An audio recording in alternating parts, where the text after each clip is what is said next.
In 2011, Minnesota's gray wolves should have been big winners. They're in the top 1%. Under the Endangered Species Act, with over 2,000 endangered species listed, only 28 have been delisted due to recovery, a success rate of 1% over nearly 3 decades. 99% of the species remain on the list. I believe that the goal of our relations with wolves, our dances with wolves, if you will, should not be based on extinction or endangered species. No, we should learn from the American Indians in many ways, and particularly our respect for Mother Nature. This is another religious liberties issue that the United States Senate must respect. DFL Governor Mark Dayton, against the wishes of many in his own party, has allowed the onslaught to resume, and it is scheduled to resume right after the November general election, incidentally, and this is why this is a critical federal issue on which I am taking action. If elected to the Senate, I will introduce a bill to save the wolves from cruel and vicious treatment. Wolves are not cruel and vicious. They eat to survive. Federal law already provides that if a population or a wolf actually is a danger to livestock, pets, or people, they may be killed. But this is very rare.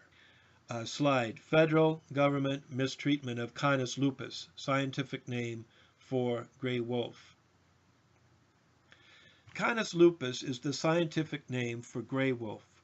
The May 27, 2014 Dog Law Reporter reported accurately that the Obama administration changed the federal regulations so that the gray wolves in Minnesota and other states can be hunted as a kind of game animal. I don't believe anyone is going to eat the wolves, but Obama's new regulations of the Fish and Wildlife Service, that's 50 Code of Regulations, or CFR 23.69, now reads, 50 CFR 23.69. How can I trade internationally in fur skins and fur skin products of bobcat, river otter, Canada lynx, gray wolf, that's the change, and brown bear harvested, they call it harvesting, in the United States? Perhaps this is why Governor Mark Dayton refused to stop the hunt last year. This is a kind of government jobs program now. It is true that this was previously allowed in Alaska. Now Minnesota gray wolf pelts will be available for export in compliance with the Convention on International Trade in Endangered Species of Wild Fauna and Flora in Minnesota. So here is a species that has just been taken off the endangered species list under the Endangered Species Act, but Obama wants to allow them to be hunted for their skin. This is what happened with the buffalo, although they were hunted for food as well, and by peoples who honored and thanked them and did not hate them.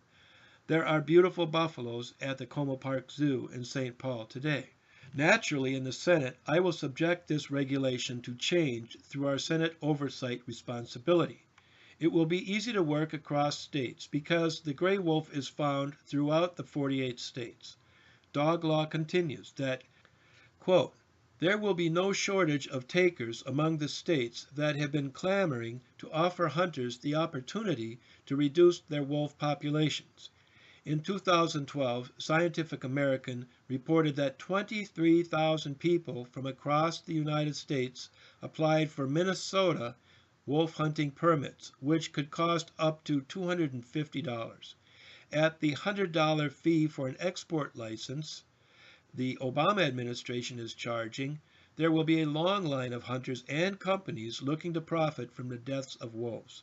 So Mark Dayton will generate revenue for Minnesota and for Barack Obama to pay off the federal debt or fund new government programs. This is just wrong.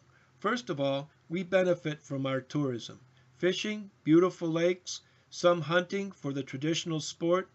But would we allow commercial fishing in our lakes to take all the fish out for their own enrichment so we could repopulate the lakes at taxpayer expense? No.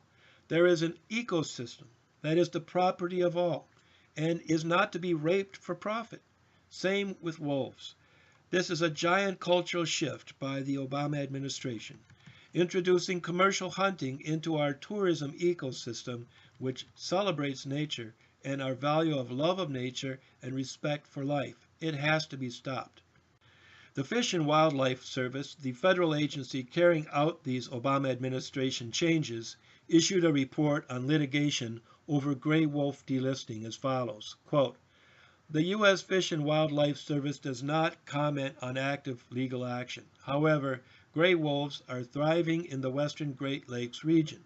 When delisted, wolves totaled more than 4,400 animals in the core recovery states, Michigan, Minnesota, and Wisconsin, in the western Great Lakes area. The region's gray wolf population and distribution have exceeded recovery goals since at least 2001 and far exceed minimum population goals in each of the 3 states," unquote. Some would disagree. However, no rational person would take gray wolves, totaling only in the thousands, off the endangered species list and turn around and make an industry out of killing and taking their pelts for export overseas. Because Fish and Wildlife goes on with their report, quote, "Unregulated killing, magnified by the use of bounties, caused the eradication of wolves throughout most of the lower 48 states. Regulated harvest, they say, under a management scenario that has a goal of sustaining a healthy wolf population is not a threat to the continued existence of wolves." Well, that's nice. We are confident state and tribal wildlife managers will continue to effectively manage healthy wolf populations, unquote. Wrong. Mark Dayton refused the efforts of Howling for Wolves and some DFL legislators to restrain the restored unregulated hunting, and now the bounties will come.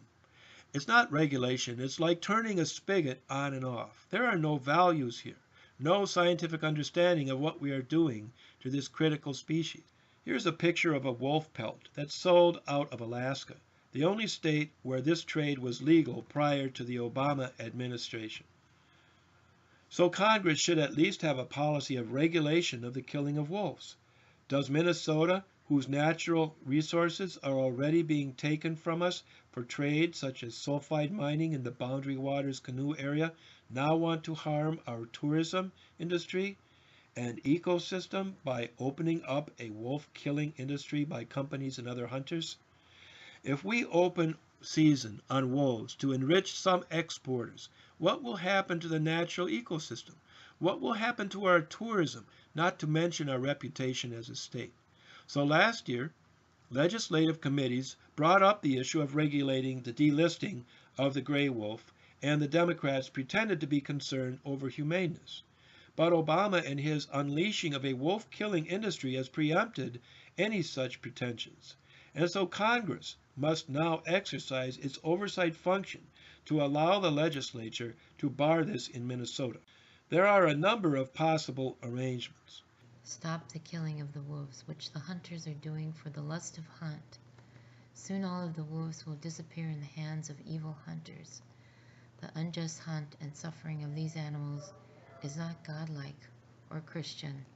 Lustfully and as foaming of the mouth, the hunters go after the wolves needlessly, and the wolves know what is coming, and there is no escape for them. People in high power have no care of the suffering of these wonderful animals that are mostly shy and afraid of people, and now I understand why. This evil has to be stopped. Let the wolves alone, and to live their own peaceful life, of which they have a God-given right, that no hunter has a right to take away, or anyone else for that matter. People that love the wolves are appalled at the cruelty for a reason, and not to be cruelly killed by bully hunters or people who are too afraid to stop it. Stop the hunt. Stop the love of evil directed toward the amazing wolf, such cruel and evil killers. Who will stand up for the wolves? Howling for the wolves. Howling for wolves will stop the hunters killing for. Hi, I'm Steve Carlson, Independence Party U.S. Senate candidate, polling at 13% versus Al Franken, according to the Huffington Post. And that's with no money spent except to buy this computer. I'm taking the money out of politics by bringing this directly to you.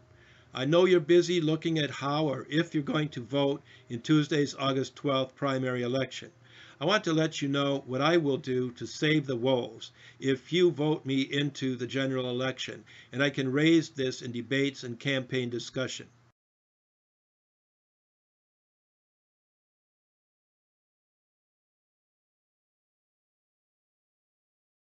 This is another reason to vote for me, Steve Carlson, on Tuesday, August 12th, to put me in the general election against Al Franken and Mike McFadden. I understand and take seriously the plight of not only the wolves, but all Minnesotans who value their role, the wolves' role, in the natural history and present ecosystem, not to mention our tourism and reputation. Please come out Tuesday, Independence Day, in Minnesota, and give me your vote at the top of the ballot to advance a champion of just and humane treatment of our brothers, the animals. This is their world too.